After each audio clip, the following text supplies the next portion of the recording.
Hi students, welcome to Unit 2 for MOL 5361. This year we are looking at building global leadership competencies in the unit for this week. So I just wanted to pop in here, Dr. Romo, and provide you with a brief update so you understand some of the expectations and what we're looking for in your learning this week. The first thing is to look at the summary of the Unit 2 activity summary and due dates. I like to start off with this so that way you have a clear plan in place to know what's expected of you this week. We do have a few things that you need to be completing. We have 2 discussion boards that are due on Wednesday. Please go through the detailed information in Canvas related to those discussions. You'll need to post your initial post for each of those discussions on Wednesday, and then your replies to those discussions by Sunday. So go through that. Remember, I'm always looking for evidence that you have read the material, reflected with the material, responded to the material, and engaged with your peers. So read, reflect, respond, engage. Those are the key elements that I'm looking for in this participatory assignment. In addition, we have 2 assignments due on Sunday. We have a journal that's due related to stereotypes, which we'll go through in detail in a minute, as well as an assignment related to a global competency action plan that I'm also going to go through in a pretty detailed way in a minute. So I just wanted to pop in here and tell you that. Remember, all deadlines are in Central Time, which is the time zone that York University is placed in. So do keep that in mind. As we work through the assignments, remember our journals are really reflective assignments, not too long or too much depth, just more reflective, reading some information, thinking about it, spending time with it, and writing a little bit about it. And so in this particular journal, I am looking for you to look at what a stereotype is and know that it's a commonly held view or idea regarding a particular type of person, culture, or item within culture, and that you need to kind of think about it and read the information provided to you about stereotypes in the unit. Reflect on it and research some information related to stereotypes and how it pertains particularly to global leadership. And then write 2 or 3 paragraphs about global leadership and the intersection that it comes with stereotypes. Particularly think about in detail what stereotypes are and use resources to determine what competencies you need to overcome them. And so what happens is we all have potential barriers that are natural to us that can inhibit effective leadership. And so we're reviewing stereotypes and building awareness of that so that way we can have a plan in place and knowing how to address it in our leadership capacities. So remember, like I said, this is a reflective assignment. It's not too long, but I do need to see some citations and sources to help support your major thoughts related to that. And everything needs to be in APA format. The next thing that we're working on is a more detailed assignment, which we call our global competency plan. So you will need to, from your own research and from the assignment page, complete the assessment for the GCI feedback report and look at it and assess global leadership competencies. What you find is that you're looking at this hypothetical colleague that is disappointed with the results of their global competencies, and you are working with them to help develop and analyze the report, a personal development plan for global competency action.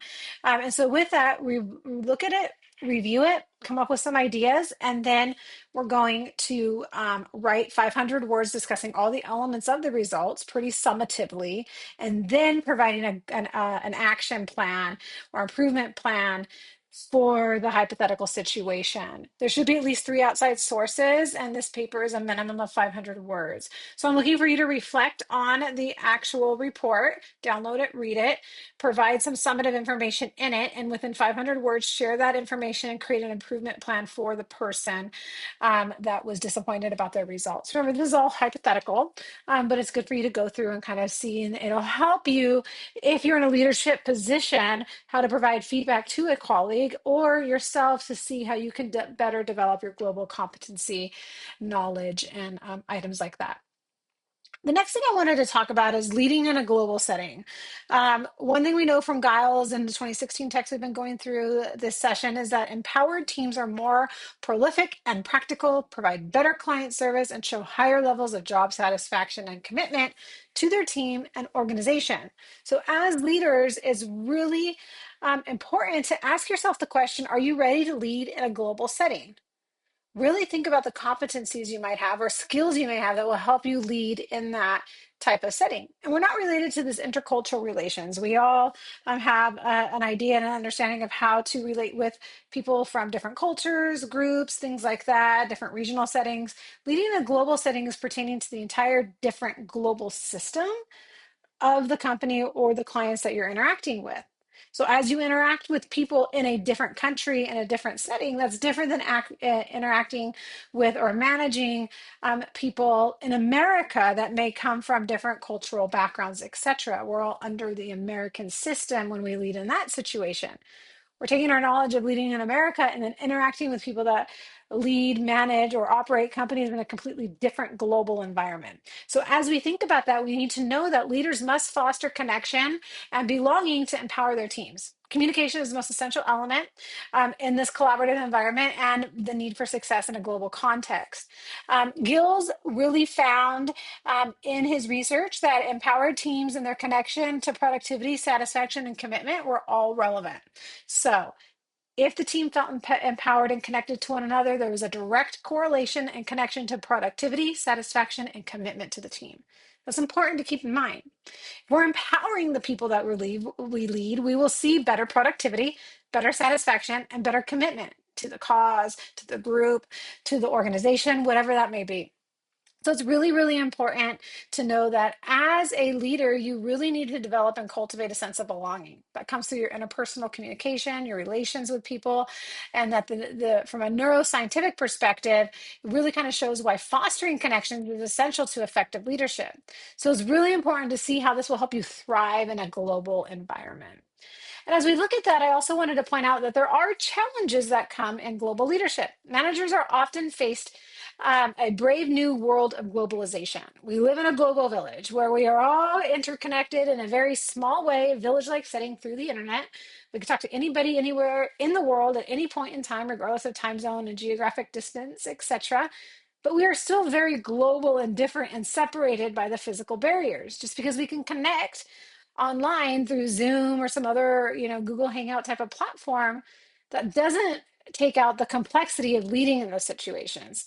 So we are now working and we're seeing a lot of research come out that are developing new business models at networked organizations in the virtual world, showing that organizations can run a very global perspective through remote operations. Virtual teams, technological advancements all really help us see the reality of where we're at with globalization and emphasize that while the world is moving and advancing rapidly in this global village, this big idea coming down to a village-like mentality, really needs to have some core tasks of managers remaining grounded in practical day-to-day challenges and practical leadership at the ground level.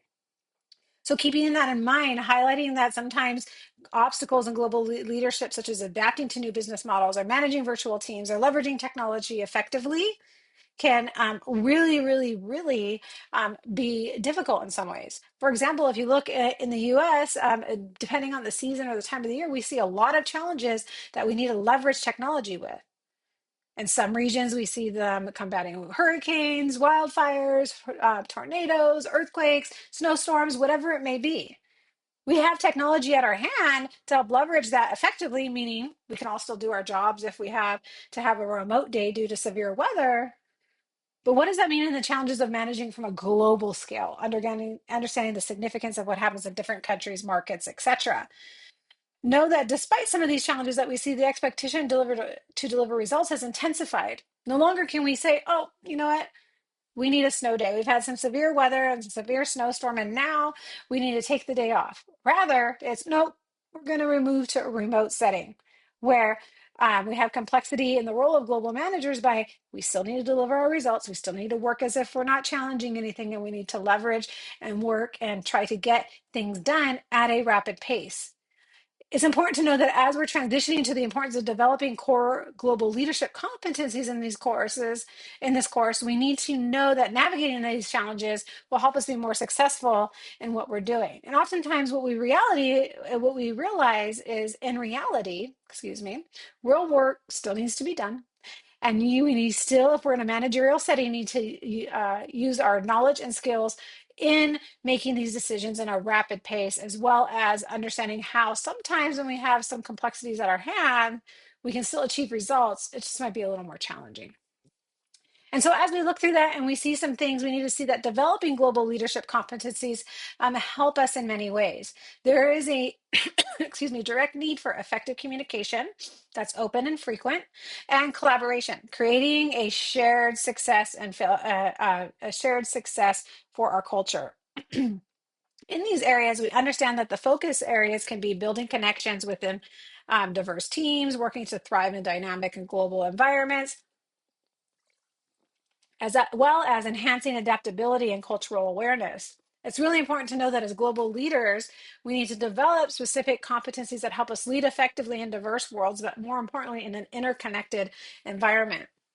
Remember, Giles tells us that these competencies help emphasize the importance of open communication and sharing the successes with our team to foster that collaboration and that camaraderie, so that way we are more we have more productivity in our job.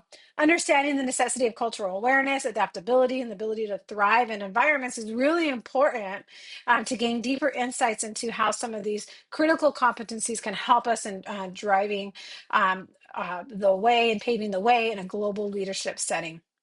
So just as a reminder, here are our due dates. We have 2 discussions due on Wednesday. We have our replies to our discussions due on Sunday, with a journal due on Sunday, as well as our assignment on our Global Competency Action Plan.